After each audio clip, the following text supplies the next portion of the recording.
Ladies and gentlemen, we are starting the session on Jaina culture, literature and science. I welcome Professor Subhadra Jain.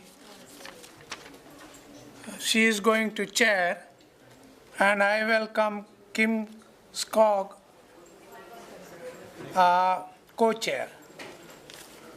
Professor Joshi, she is the former head of Department of Philosophy, Mumbai University.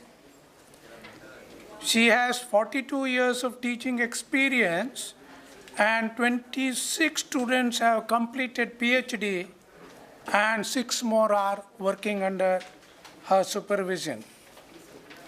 Of 26 students, 13 are international students. She has published 1 book and 6 books she has edited, and more than 60 research papers she has published. She has been former member of UGC, ICPR, member of Board of Studies of many universities, lectured all over India and abroad, active partner in interreligious dialogue. She has visited Italy, England, Turkey, China, Canada, France, Germany. Major contribution is to start courses in Jainology at PG and UG level in University of Mumbai, Department of Philosophy. The weekend program in philosophy at Mumbai University has been a great success. The whole credit goes to Professor Subhadra Jain. Dr. Kim Smoog is a scholar who believes that teaching should be on the field of conducting travel study courses. He takes his students to Thailand, Sri Lanka, India, Mongolia, Nepal, China, and Tibet for his field teaching. An invited lecturer, presenter of over 75 papers in Europe, United States, and Asia at institutions like MIT, Harvard, etc. He has published over 25 articles in journals and books throughout the world. For the past 20 years, Dr. Kim Smoog has turned his attention to Jaina philosophy and religion.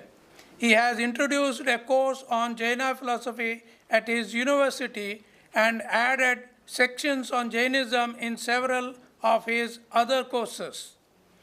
He regularly volunteers to teach college classes for the University of Maryland on US military base around the world and includes sessions on Jainism in his course on Asian philosophy and religion. He has been teaching Jainism and Ahimsa to US soldiers stationed in Iraq and Afghanistan for last 8 years. I welcome both of them as chair and co-chair. There are scholars who will be reading the papers. I think you would invite one by one. Thank you very much. Pinch yourself, we're about ready to start. Right. It's not a dream. Okay, do you want me to read the whole thing? Or No. Nothing. Okay, well, Dr. Soni is a PhD in philosophy at the University of Salzburg, Austria, studies Sanskrit. I will now speak.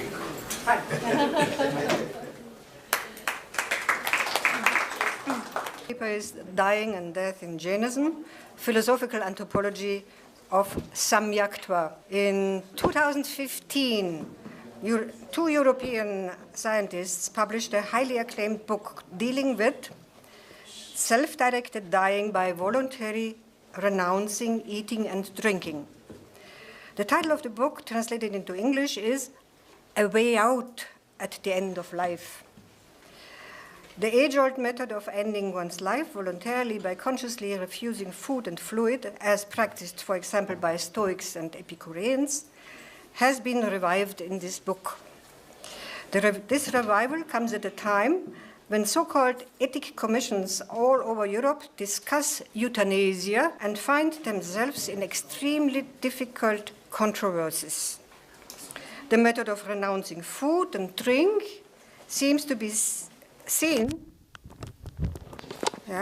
thank you, by many patients, by their families, and by palliative workers, to be a relieving resort in the jungle of juridical dilemmas and restrictive rules.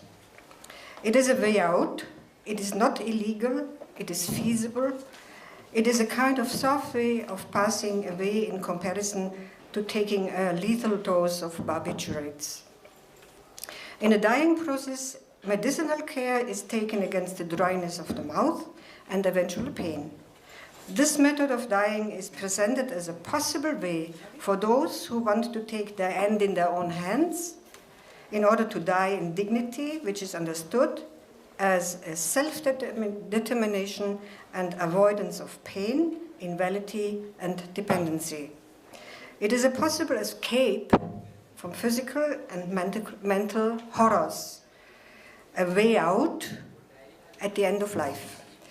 I would like to juxtapose this way out with the Jaina Bhakta Pratyakhyana by considering one salient point of difference as gathered from a pertinent text.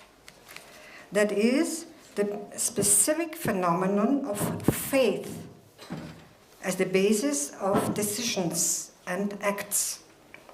It is concerned with human nature, and it is thus a topic of philosophical anthropology.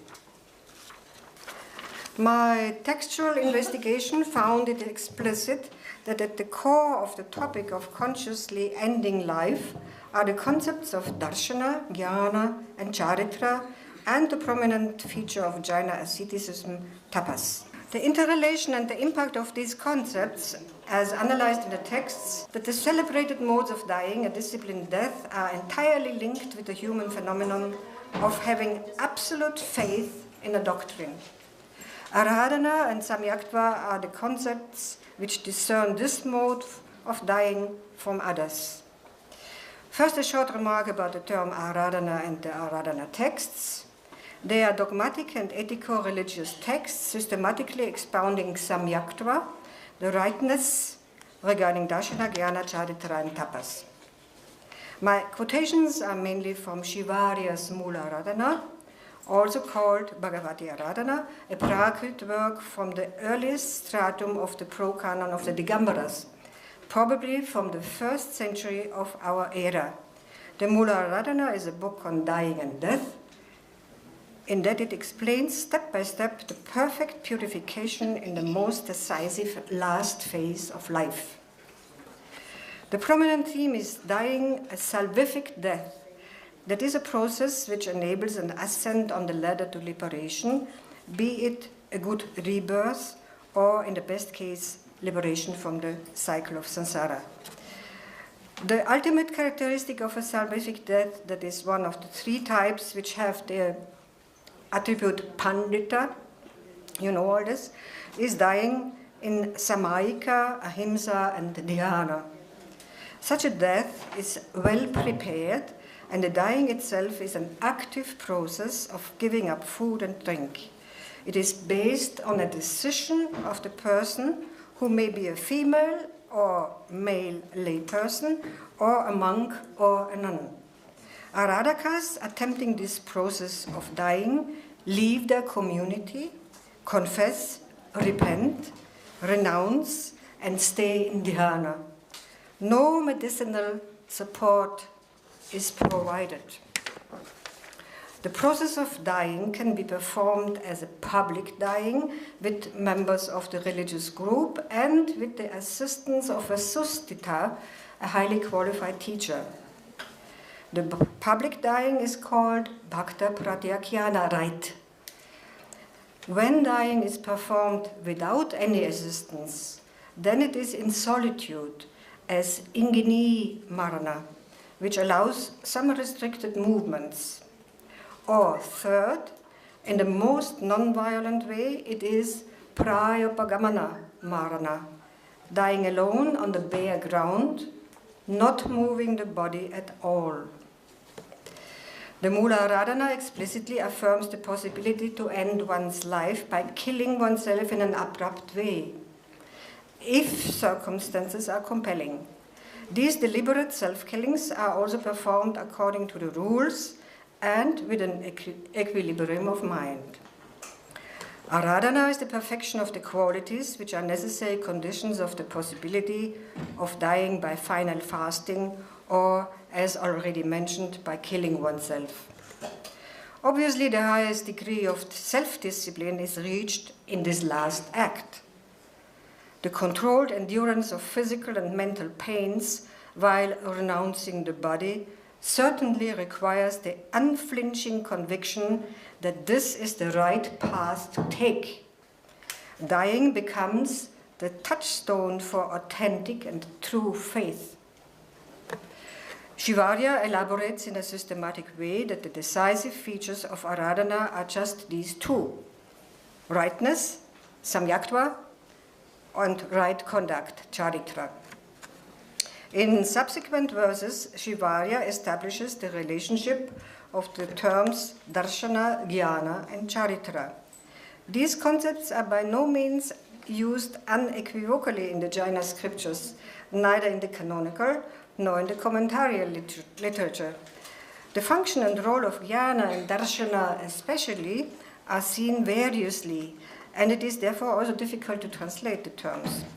Apart from the problems faced within the Jaina tradition itself, I think here one touches upon a bundle of principal problems of cognition, volition, and agency.